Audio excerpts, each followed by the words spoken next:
Napadaan ako sa isang balite na napakagandang tingnan kaya't lumapit ako rito upang kumuha ng video. Alam niyo ho ba na sa kwento ng mga matatanda, isa raw ito sa mga punong kahoy na kinakatakutan noon. Ayon kasi sa tradisyonal na mga paniniwala, tinitirhan daw ito ng mga kapre, maligno at iba pang mga masasamang espiritu. Hindi natin ma-deny na maraming ang naka-experience nito noong unang panahon. Gayunpaman, ayon sa banal na kasulatan ay tinalo na ng Panginoong Jesucristo ang kapangyarihan ng dyablo. Kaya't ang bawat nakipag-isa na kay Kristo sa pamamagitan ng pananampalataya ay hindi na dapat matakot pa sa mga masasamang espiritu. May iba po tayo.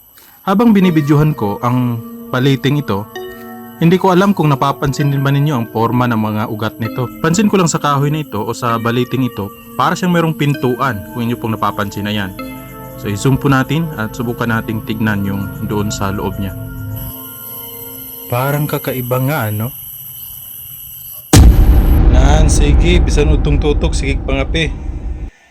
Kapita. Sabi ko sa'yo, wag nang matakot eh.